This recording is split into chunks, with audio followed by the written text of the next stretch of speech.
السلام علیکم ورحمۃ اللہ وبرکاتہ۔ ان الحمد للہ نحمده ونستعینه ونستغفره ونعوذ باللہ من شرور انفسنا ومن سیئات اعمالنا، من يهده الله فلا مضل له ومن يضلل فلا هادي له، ونشهد أن لا إله إلا الله وحده لا شريك له، ونشهد أن محمدا عبده ورسوله، أما بعد فإن خير الحديث كتاب الله، وخير الهدي هدي محمد، وشر الأمور محدثاتها، وكل محدثة بدعة، وكل بدعة ضلالة، وكل ضلالة في النار۔ اللهم صل على محمد وعلى آل محمد وبارك وسلم عليه۔ رب اشرح لي صدري ويسر لي أمري واحلل عقدة من لساني يفقهوا قولي۔ أعوذ بالله السميع العليم من الشيطان الرجيم۔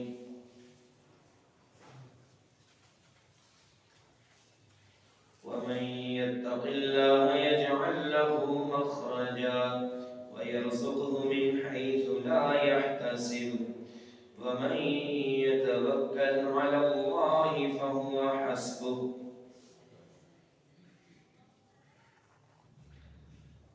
ہر بندہ پریشان ہے کہ مہنگائی بہت زیادہ ہو گئی ہے، آٹے کی قیمتیں بڑھ رہی ہیں، چاول، پٹرول، ہر چیز کی قیمت میں اضافہ ہی اضافہ ہوتا جا رہا ہے۔ بجلی پہ ٹیکس، فلاں ٹیکس، فلاں ٹیکس، فلاں ٹیکس، الغرض ہر بندہ ہی اس مہنگائی سے بہت زیادہ پریشان ہے۔ اس کا حل کیا ہے؟ کوئی کہتا ہے جی تنخواہیں بڑھا دی جائیں، یہ کر دیا جائے، وہ کر دیا جائے، حل ہو جائے گا، 2 4 5 ہزار بڑھنے سے کیا ہوگا، کوئی فرق نہیں پڑے گا۔ کوئی کہتا ہے جی اشیاء کی چیزیں مقرر کر دی جائیں، اس سے بھی کوئی فرق نہیں پڑتا، بلکہ اشیاء کی چیزیں مقرر ہوتی ہی نہیں ہیں۔ ایک شخص رسول اللہ صلی اللہ علیہ وسلم کے پاس آیا اور آ کے کہنے لگا سعر لنا یا رسول اللہ، اے اللہ کے رسول علیہ السلام ہمارے لیے اشیاء کی چیزیں مقرر کر دیں، کس بھاؤ پہ ہم خریدیں گے اور کس قیمت پہ ہم فروخت کریں، قیمت مقرر کر دیں۔ آپ علیہ السلام نے فرمایا ان اللہ هو المسعر، قیمت مقرر کرنے والا وہی اللہ ہے، یرفع و یحفظ، کبھی وہ قیمتیں بڑھا دیتا ہے، کبھی کم کر دیتا ہے، یہ اسی کے ہاتھ میں ہے، اسی کے اختیار میں ہے۔ تو مانا کہ چیزوں کی قیمتیں وہ بھی مستقل طور پہ مقرر نہیں کی جا سکتی۔ اچھا تنخواہیں بڑھانے سے بھی کچھ نہیں ہوگا، قیمتیں مقرر کرنے سے بھی کچھ نہیں ہوگا، پھر اس مہنگائی میں پریشانی سے کیسے نکل سکتے ہیں؟ تو آئیے آج کے خطبے میں ہم ایک پیکج لے کر آئے ہیں جو اس مہنگائی میں نفع مند ثابت ہو سکتا ہے، لیکن یہ پیکج اجتماعی طور پہ سب کو اپنانا ہوگا، جس سے پوری امت کو بہت زیادہ فائدہ ہو سکتا ہے۔ مہنگائی کا، پریشانی کا علاج، پہلا علاج ہم تقوی سے کر سکتے ہیں۔ اللہ تعالیٰ کا فرمان ہے وَلَوْ أَنَّ أَهْلَ الْقُرَىٰ آمَنُوا وَاتَّقَوْا لَفَتَحْنَا عَلَيْهِمْ برکات من السماء والارض، اگر یہ زمین و آسمان والے تقوی اختیار کر لیں، لفتحنا علیہم، ہم ان پہ کھول دیں دروازے. کس کے دروازے؟ آسمانوں کے دروازے. ان پہ رزق کی بارشیں شروع ہو جائیں. ابن مسعود رضی اللہ تعالیٰ عنہ کا قول ہے، ابن عباس رضی اللہ تعالیٰ عنہ کا قول ہے، فرماتے ہیں اگر یہ زمین والے اللہ پر ایمان لائیں اور تقوی اختیار کریں، لفتحنا کا معنی کیا ہے؟ لوسعنا علیہم خیرا، فرمایا کہ ہم خیر ان کے لیے بہت وسیع کر دیں اور رحمتوں، برکتوں اور رزق کے ہر طرف سے ان کے لیے دروازے کھول دیں. تو یہ پہلی چیز، مہنگائی میں ہم کس طرح اس پریشانی سے نکل سکتے ہیں؟ تقوی اختیار کر کے. فرمایا وَمَن يَتَّقِ اللَّهَ يَجْعَل لَّهُ مَخْرَجًا وَيَرْزُقْهُ مِنْ حَيْثُ لَا يَحْتَسِبُ، اور جو اللہ سے ڈر گیا، تقوی اختیار کر لیا، يَجْعَل لَّهُ مَخْرَجًا، اللہ تعالیٰ اس کے نکلنے کے راستے بنا دیتے ہیں. انسان کتنا ہی پریشان کیوں نہ ہو، ہر طرف سے گھیرا ہوا ہی کیوں نہ ہو، لیکن اللہ کریم اس پریشانی سے نکلنے کا کوئی نہ کوئی راستہ پیدا فرما دیتے ہیں. اور فرمایا وَيَرْزُقُهُ مِنْ حَيْثُ لَا يَحْتَسِبُ، اسے گمان بھی نہیں ہوگا اللہ تعالیٰ اسے رزق کہاں سے عطا کر رہے ہیں. یہ سورۃ طلاق کی آیت ہے. اس آیت کے متعلق ابن مسعود رضی اللہ تعالیٰ عنہ کا قول ہے، اکبر آیت فی القرآن فرجن، فرمایا لوگوں فراہی کے اعتبار سے، خوشحالی کے اعتبار سے، مشکلات سے نکلنے کے اعتبار سے قرآن کریم کی جو سب سے بڑی آیت ہے وہ یہی آیت ہے، وَمَن يَتَّقِ اللَّهَ يَجْعَل لَّهُ مَخْرَجًا، جو اللہ سے ڈر جاتا ہے اللہ تعالیٰ اس کے نکلنے کے راستے پیدا فرما دیتے ہیں. وَيَرْزُقْهُ مِنْ حَيْثُ لَا يَحْتَسِبُ، اسے پتہ بھی نہیں ہوتا اللہ تعالیٰ کہاں سے اس کے رزق کا بندوبست فرما رہے ہیں. تو یہ پہلی چیز نوٹ کر لیں، مہنگائی میں اجتماعی طور پہ تقوی اختیار کرنا ہوگا، اپنے دل میں اللہ کا ڈر پیدا کرنا ہوگا، خوف خدا اور خشیت الہی کو اپنے دلوں میں جگہ دینی ہوگی، جس سے ہم بہت سارے فوائد حاصل کر سکتے ہیں. تقوی کے فوائد بہت ہیں، لیکن ہم چاہتے ہیں کہ کچھ چیزیں بیان کریں جو مکمل ایک پیکج بن سکے اس حوالے سے. اس لیے ہم نے تقوی کا صرف یہاں پہ یہی فائدہ عرض کیا. اللہ تعالیٰ خوشحالی لائے گا، رزق میں وسعت پیدا فرمائے گا. دوسرا کام کرنے والا وہ ہے اللہ پر توکل، اللہ پر بھروسہ. فرمایا کہ وَيَرْزُقْهُ مِنْ حَيْثُ لَا يَحْتَسِبُ وَمَن يَتَوَكَّلْ عَلَى اللَّهِ فَهُوَ حَسْبُهُ، لوگوں جو اللہ پر توکل کر لے، اللہ پر بھروسہ کر لے، اللہ اس کے لیے کافی ہو جاتا ہے. اور جس کے لیے اللہ کافی ہو جائے اسے کسی چیز کی تھوڑ ہو سکتی، کسی چیز کی کوئی کمی ہو سکتی؟ کوئی کمی نہیں ہو سکتی. جس کے لیے اللہ کافی ہو جائے. ایک محدث کا قول ہے، فرماتے ہیں تم اللہ پر توکل کرو، اللہ پر بھروسہ کرو تو صحابو الیک الارزاق، تمہیں پتہ بھی نہیں چلے گا کہاں سے اللہ تعالیٰ تمہارے لیے ہانک کے رزق لے آئے گا. ہانک کے، جیسے تم ڈنڈے کے ساتھ ہانک کے جانوروں کو جہاں چاہتے ہو لے جاتے ہو، ایسے ہانک کے تمہاری طرف رزق آئے گا. شرط کیا ہے؟ تم اللہ پر بھروسہ کرو. ظاہری اسباب پہ کتنا بھروسہ ہے، کتنا یقین ہے. میری جیب میں پیسے ہیں، مجھے کوئی کمی نہیں ہے، میرے بینک میں پیسے ہیں، مجھے کوئی توڑ نہیں ہے. لیکن اس سے بھی زیادہ توکل تم اللہ کی ذات پہ کرو کہ اللہ مجھے کبھی کمی نہیں آنے دے گا. وَمَا مِن دَابَّةٍ فِي الْأَرْضِ إِلَّا عَلَى اللَّهِ رِزْقُهَا وَيَعْلَمُ مُسْتَقَرَّهَا وَمُسْتَوْدَاهَا. اس زمین پہ جتنے چلنے والے جانور ہیں، ہر ایک کے رزق کا ذمہ اللہ نے اٹھا رکھا ہے.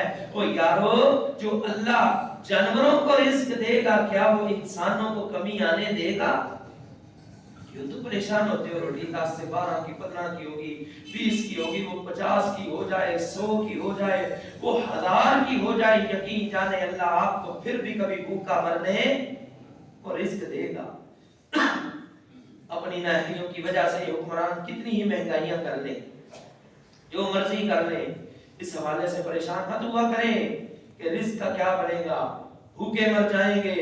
اور کچھ لوگ تو اس وجہ سے خودکشیاں کر لیتے ہیں، اور کچھ ظالم تو اپنے بچوں کا قتل اس وجہ سے کر دیتے ہیں کہ پوری نہیں پڑ رہی، بھوک ہے، مہنگائی ہے، اور تمہارا اللہ پہ کیوں نہیں توکل؟ اللہ پہ بھروسہ کرو، اللہ تمہیں دیکھو کہاں سے رزق عطا کرتا ہے۔ رسول اللہ صلی اللہ علیہ وسلم کی حدیث ہے، لو انکم توکلون علی اللہ حق توکلہ لرزقکم کما یرزق الطیر۔ فرمایا کہ اگر تم اللہ پر ایسے توکل کرو، ایسے بھروسہ کرو جیسے یہ جانور، یہ چرندے پرندے، یہ اڑنے والے پرندے اللہ پہ توکل کرتے ہیں، اللہ تمہیں بھی وہاں سے رزق عطا کرے گا۔ اللہ تمہیں ویسے رزق عطا کرے گا جیسے وہ پرندوں کو رزق عطا کرتا ہے۔ کوئی کسی پرندے نے فیکٹری نہیں لگائی، کسی چڑیا کی دکان نہیں، کسی کوے کی کوئی ورکشاپ نہیں، کوئی کام نہیں کرتے، صبح کو اٹھتے ہیں بھوکے، شام کو اپنے گھونسلوں میں جاتے ہیں تو ان کے پیٹ بھرے ہوئے ہوتے ہیں۔ جب تم بھی اللہ پہ توکل کرو گے، اگرچہ صبح کوئی تمہیں ظاہری اسباب نظر نہ آ رہے ہوں کھانے کے، لیکن شام کو اللہ جب تمہیں گھروں کو لٹائے گا تمہارے پیٹ بھرے ہوئے ہوں گے۔ تم توکل تو کرو۔ ابو عبیدہ بن جراح رضی اللہ تعالیٰ عنہ کا قصہ صحیح بخاری میں موجود ہے۔ اللہ کے نبی علیہ السلام نے ایک ساحل کی طرف ان کو بھیجا ایک مہم کے لیے۔ ابو عبیدہ بن جراح ان پہ امیر تھے، راستے میں جا رہے ہیں، آخر جو زیادہ راہ تھا وہ کم پڑ گیا۔ اب سوچنے کہ کیا کریں، امیر لشکر ابو عبیدہ بن جراح نے سب کو جمع کیا، فرمایا ساتھیوں جس کے پاس جو کچھ ہے لے آؤ۔ جس کے پاس ایک کھجور بھی تھی وہ بھی لے آیا، جس کے پاس جو کچھ تھا سارا ایک جگہ جمع کر دیا گیا۔ اب امیر کے حکم سے ان کو کھانا مل رہا ہے۔ ایک وقت آیا کہ ہر ایک کو ہر روز صرف ایک کھجور ملتی اور ایک کھجور سے گزارا کرنا پڑتا۔ صدقے اور قربان جائیں، یہ میرے نبی کے صحابہ تھے، یقین جائیں کتنا ہی غریب آدمی ہے، یہ نوبتیں ابھی تک نہیں آئی۔ اللہ نے ہمیں بڑا رزق عطا فرمایا ہے، اللہ کی نہ قدریاں اور نہ شکریاں مت کیا کریں، اللہ کی نعمتیں کھا کے پھر بھی اس کی نہ شکری مت کیا کریں۔ اگر شکر کرو گے اللہ تمہیں اور زیادہ عطا فرمائے گا۔ اب ایک ایک کھجور مل رہی ہے، کتنی دیر کے لیے؟ پورے دن کے لیے۔ اب ایک انسان کا چلنا ہے، سفر کرنا ہے، پیدل چلنا ہے، بھوک ہے، ایک کھجور سے کیا بنتا ہے؟ کسی نے کہا تھا کہ ایک کھجور سے آپ کا کیا بنتا ہوگا؟ فرمانے لگے چھوڑو اس بات کو، ایک کھجور کی قدر بھی تب یاد آئی جب وہ بھی ہم سے ختم ہو گئی۔ کھجوریں ساری ختم، درختوں کے پتے کھا کے گزارا کر رہے ہیں۔ یہ کون ہیں؟ میرے پیغمبر کے صحابہ ہیں۔ لیکن توکل کس پہ ہے؟ بھروسہ کس پہ ہے؟ اللہ پہ۔ اللہ ہمیں کبھی بھوکا نہیں مارے گا۔ چلتے چلتے کہتے ہیں ہمیں دور سے ایک ٹیلا نظر آیا، ایک چھوٹا پہاڑ نظر آیا، ہم اس کی طرف چل پڑے، دیکھتے ہیں کوئی نہ کوئی انتظام ہو جائے۔ کہتے ہیں ہم جب اس کے قریب آئے وہ کوئی ٹیلا نہیں تھا بلکہ سمندر سے اللہ نے ہمارے لیے مچھلی باہر نکال رکھی۔ اللہ اکبر، ومن یتوکل علی اللہ فہو حسبہ۔ اس آیت کو یاد کر لیجئے، عبداللہ بن مسعود کا قول یاد کر لیجئے، اکبر آیت فی القرآن فرجا۔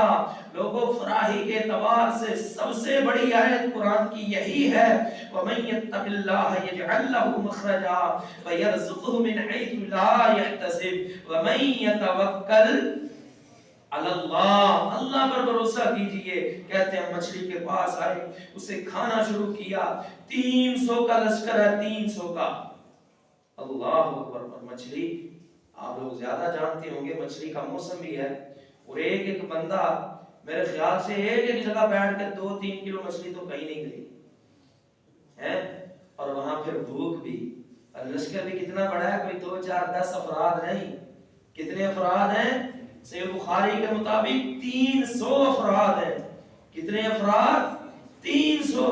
ایک روایت میں کہ 15 دن ہم کھاتے رہے، ایک روایت میں 18 دن ہم کھاتے رہے. 300 افراد، 300 افراد کا ایک دفعہ انتظام کرنا پڑ جائے نا کسی میرج ہال میں تو وقت بن جاتا ہے. کیا کریں گے، کہاں سے لائیں، کہاں سے کھانا گلاس یہ وہ، صدقے اور قربان جائیں نبی کے صحابہ.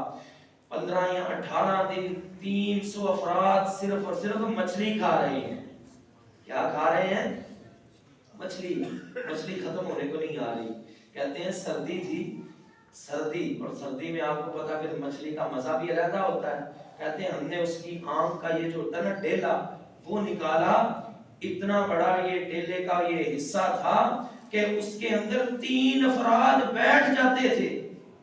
اللہ اکبر. پھر ہم نے اس کا کانٹا نکالا، یہ کمر کا، کہتے ہیں ہم نے اس کو کمان کی شیپ دی اور نیچے اس کانٹے کو رکھا کمان کی شیپ. پھر پورے لشکر میں سب سے بڑا جو اونٹ تھا اسے تلاش کیا گیا، اس میں سب سے لمبے آدمی کو بٹھایا گیا اور کہا کہ اس کانٹے کے نیچے سے گزرنا ہے اور اس کمان شیپ میں جو درمیان کا حصہ ہے اسے ہاتھ لگانا ہے. کہتے ہیں ہم نیچے سے گزرتے تھے اور اس کمان کے درمیان کے حصے کو ہاتھ تک نہیں لگا سکتے تھے. دادا کرے کتنی بڑی مچھلی تھی. اللہ نے کیوں دی؟ فرمایا وَمَن يَتَوَكَّلْ عَلَى اللَّهِ فَهُوَ حَسْبُهُ. جو اللہ پہ توکل کر لیتا ہے اللہ اس کے لیے کافی ہو جاتا ہے. تو یارو پریشان مت ہوا کرو، مہنگائی ہے، یہ ہے، وہ ہے، کیا کریں، خودکشی کر لیں، بچوں کے خرچے اور فلاں چیزیں پوری نہیں ہو رہی. اللہ پہ توکل رکھو، بھروسہ رکھو. کتنی چیزیں ہوئی؟ نمبر 1 تقوی، نمبر 2 توکل علی اللہ، اللہ پر توکل، نمبر 3 استغفار. استغفار کیجئے. فَقُلْتُ اسْتَغْفِرُوا رَبَّكُمْ إِنَّهُ كَانَ غَفَّارًا يُرْسِلِ السَّمَاءَ عَلَيْكُمْ مِدْرَارًا. فرمایا استغفار کرو، اللہ تمہیں معاف بھی کرے گا، تم پہ رحمتوں کی بارش بھی نازل کرے گا. وَيُمْدِدْكُمْ بِأَمْوَالٍ وَبَنِينَ.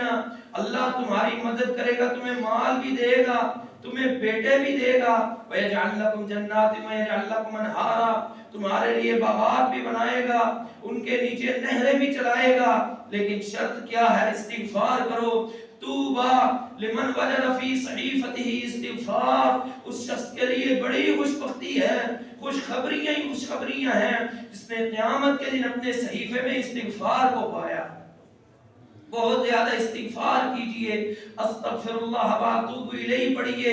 استغفر اللہ الذی لا الہ الا هو الحی القیوم واتوب الیہ پڑھیے. استغفار سید الاستغفار اللہم انت ربی پڑھیے. جو بھی الفاظ استغفار کے متعلق پیغمبر علیہ السلام کے آتے ہیں ان کا کثرت سے ورد کیجئے.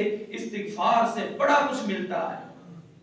حسن بصری رحمہ اللہ تعالی کے متعلق آتا ہے ایک دفعہ ایک حلقے میں ایک مجلس میں بیٹھے تھے، ایک شخص آیا اور آ کے کہنے لگا اے حسن بصری بہت پریشان ہے، کھیتی نہیں ہو رہی، پانی نہیں مل رہا، آپ اللہ سے دعا کیجئے بارش ہو. فرمانے لگے استغفر اللہ، جاؤ اور جا کے استغفار کرو، جاؤ اور جا کے استغفار کرو.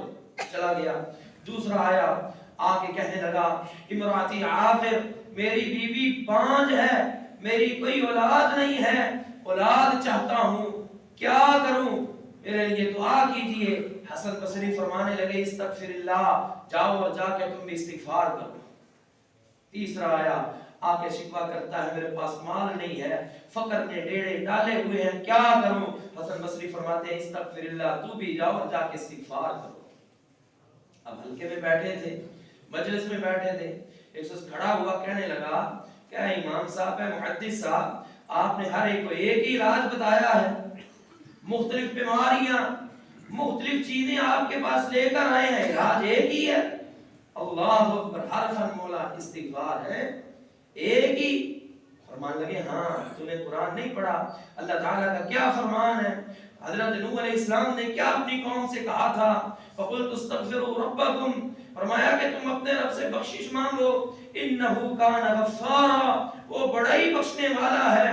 يُرْسِلِ السَّمَاءَ عَلَيْكُمْ مِدْرَارًا، تم تم اس سے بخشش مانگو، استغفار کرو، وہ تمہیں بارش دے گا، تم اس سے استغفار کرو، وَيُمْدِدْكُمْ بِأَمْوَالٍ، وہ تمہیں مال دے گا، تم استغفار کرو، فرمایا وَيُمْدِدْكُمْ بِأَمْوَالٍ وَبَنِينَ، تم اس سے استغفار کرو گے وہ تمہیں بیٹے بھی عطا کرے گا۔ تو اس سے آپ اس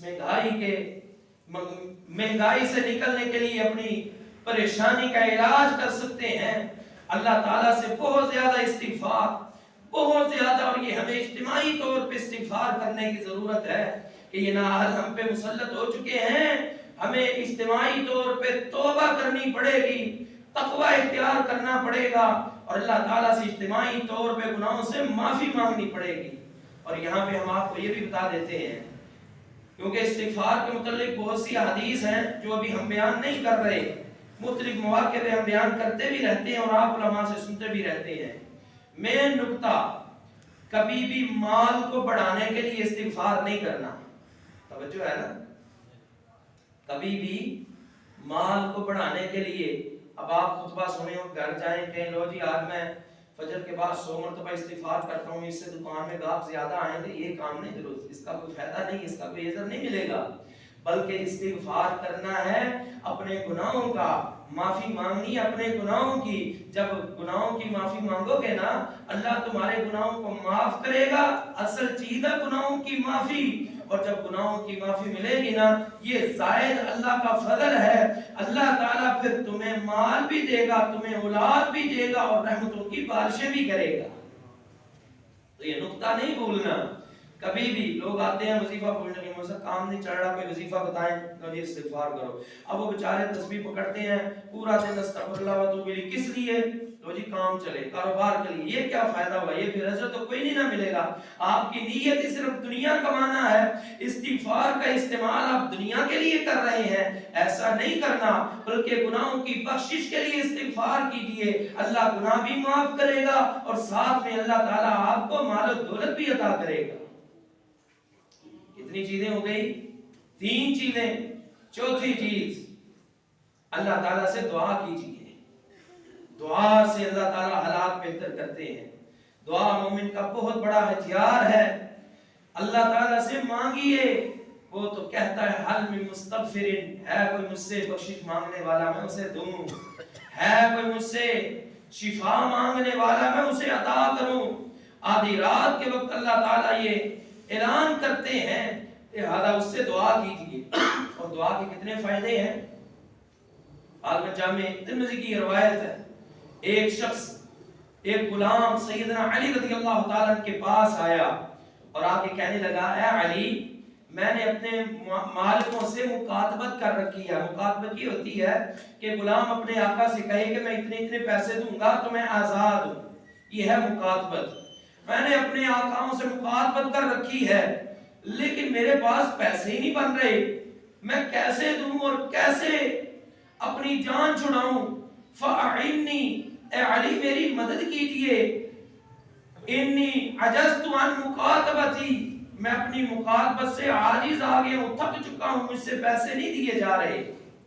سیدنا علی رضی اللہ عنہ فرمانے لگے، الا اعلمک کلمات علمنیہن رسول اللہ صلی اللہ علیہ وسلم، اے غلام سن لے، ابھی میں مدد تیری کیا کروں، پیسے تو میں نہیں دیتا، لیکن تجھے ایک ایسا وظیفہ دیتا ہوں، ایسی دعا دیتا ہوں جو مجھے رسول اللہ صلی اللہ علیہ وسلم نے سکھلائی تھی، اور ساتھ فرمایا تھا، یہ نوٹ کر لیں میرے پیغمبر کی حدیث، فرمایا لو کان علیک دین مثل جبال سیر اداہ اللہ، اگر تجھ پہ جبل سیر ایک بہت بڑا پہاڑ ہے، سیر پہاڑ، اس کے برابر بھی تجھ پہ سونے کے سکے قرض ہوں، اللہ تعالیٰ پھر بھی اس دعا کی برکت سے تمہارے قرضے کو ادا فرما دیں گے۔ وہ کیا دعا ہے؟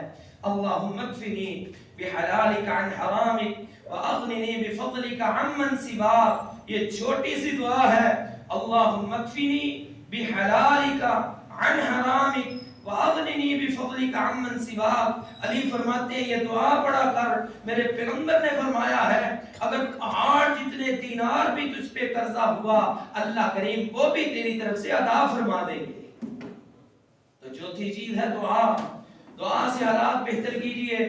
مسند احمد کی معروف حدیث ہے, آپ کہیں گے جی دعائیں کریں کیا اثر ہوگا, کوئی کام ہے نہیں, کوئی کاروبار ہے نہیں, کام چل نہیں رہا. اللہ کے بندو, اللہ پہ توکل کرتے ہوئے دعا کیجئے, اتنے فائدے ہیں, حیران ہوں گے.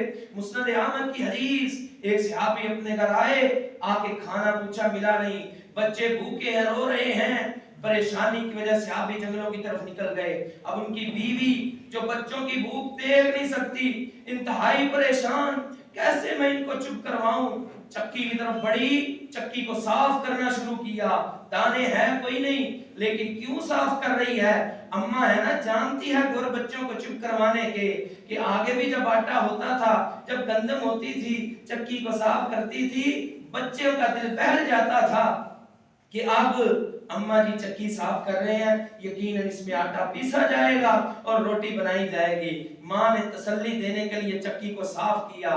اب پھر سوچتی ہے گندم تو ہے نہیں, اب کیا کروں, بچے تو رونا کم کر گئے ہیں. تنور کی طرف بڑھی, آگ روشن کی, آگ جلائی. اب پھر سوچنے لگی آگ بھی چل پڑی ہے, اب بچوں کو پتا چلے گا گندم ہے کوئی نہیں, اماں چکی چلا نہیں رہی, یہ بیچارے پھر رونا شروع کر دیں گے. آئی مصلے پہ کھڑی ہوئی, حدیث کے الفاظ ہیں, وہاں پہ کھڑی ہوئی اور آ کے کہتی ہے اللہم ارزقنا, اے اللہ ہمیں رزق دے دے. اللہ جو میں کر سکتی تھی وہ میں کر لیا, اس سے آگے میں کیا کروں. اللہم ارزقنا, حدیث کے الفاظ اتنے جملے بولے, اے اللہ ہمیں رزق دے دے. مسند احمد کے الفاظ ہیں, جب اس نے یہ لفظ بولے فنظرت فاذا الجفنۃ قد انطلعت, فرمایا کہ جب ہی اس نے اپنی نظر کو اٹھایا, چکی پہ ڈالا, اللہ کریم نے پوری چکی کو آٹے کے ساتھ بھر دیا ہے. سارے اسباب ختم ہو جائیں, دکانیں بند ہو جائیں, فیکٹریاں بند ہو جائیں, کیا سمجھتے ہو میرے رب کو, اللہ کریم تمہیں وہاں سے رزق دے گا جہاں سے تم سوچ بھی نہیں سکتے. فرمایا کہ فَإِذَا الْجَفْنَةُ قَدْ انطَلَعَتْ, پوری چکی آٹے کے ساتھ بھری جا چکی ہے. اب بڑی خوش ہوئی, آٹا تو مل گیا, روٹی پکاؤں گی, آگے تو تنور میں نے تھوڑا سا جلایا تھا, اب میں جاتی ہوں اور روشن کرتی ہوں. فَذَهَبَتْ إِلَى التَّنُّورِ, جب وہ تنور کی طرف گئی, فَوَجَدَتْهُ مُمْتَلِئَةً, میرے رب نے پورے تنور کو روٹیوں کے ساتھ بھر دیا ہے. یہ ہے دعا کا اثر, یہ ہے دعا کی طاقت. اللہ پر توکل کیجئے, اللہ پر بھروسہ کیجئے, تقوی اختیار کیجئے, استغفار کیجئے, پھر اللہ سے دعا مانگیے. دیکھو میرا اللہ پھر کس طرح عطا کرتا ہے, تمہارے وہم و گمان میں بھی نہیں ہوگا. پانچویں چیز, آپ علیہ السلام کا فرمان ہے, من سرہ ان یبسط لہ فی رزقہ ویوسع لہ فی عمرہ فلیصل رحمہ. لوگوں اگر اپنا رزق بڑھانا چاہتے ہو, رزق میں اضافہ چاہتے ہو, تو پھر صلہ رحمی کیا کرو. صلہ رحمی کی برکت سے اللہ تعالیٰ تمہارے رزق میں وسعت عطا فرمائیں گے. ہم اپنے اعزاء سے ناراض, بھائی بھائی سے ناراض, بھائی بہنوں سے ناراض, یہ رشتہ داریاں یہ قطع تعلقی میں تبدیل ہو چکی ہیں, اور کہتی ہیں رزق ملے, رزق میں برکت ملے. رزق میں برکت کیسے ملے گی؟ آپ علیہ السلام کا فرمان ہے تعلموا انسابکم, اپنے رشتہ داریوں کے متعلق علم سیکھو, جانو کون کس کا کیا لگتا ہے. فرمایا کہ یہ بہترین ذریعہ ہے اپنے رشتہ داریوں میں محبت کا. فرمایا کہ وَمَثْرَاتٌ فِي الْمَالِ, اس کے ساتھ اللہ تعالیٰ تمہارے مال کو بہت زیادہ بڑھا دیں گے. آئیے رزق کے اضافے کے پیکج لے جائیے, اپنے رشتہ داروں سے صلہ رحمی کیجئے, ان سے محبت کیجئے, ان کی ضروریات کا خیال رکھیے. جب یہ کام آپ کریں گے اللہ آپ کے رزق میں اضافہ فرمائیں گے. چھٹا کام ہے عبادت کے لیے وقت نکالیے. حدیث قدسی ہے, اللہ تعالیٰ کا فرمان ہے, یا ابن آدم تفرغ لعبادتی املأ صدرک غنی واسد فقرک, اے ابن آدم تو میری عبادت کے لیے فارغ ہو جا, میری عبادت کے لیے وقت نکال, میں فقیری کا تجھ سے دروازہ بند کر دوں گا. اللہ تعالیٰ کی بات پہ یقین ہے نا, وَمَنْ أَصْدَقُ مِنَ اللَّهِ حَدِيثًا, اللہ سے پکی بات کسی کی نہیں ہو سکتی. اللہ اعلان کرتے ہیں جب نماز کا وقت ہو نماز پڑھنی ہے, روزے کے دن آئے روزہ رکھنا ہے, حج کا موسم ہے طاقت ہے حج کرو, زکوٰۃ کے دن ہے زکوٰۃ دو, میری عبادت کے لیے وقت نکالو. املأ صدرک غنی, تمنگری سے تمہارا سینہ بھر دوں گا. واسد فقرک, اور فقیری کا دروازہ ہمیشہ کے لیے بند کر دوں گا. یہ بہترین طریقہ ہے رزق کے حصول کا.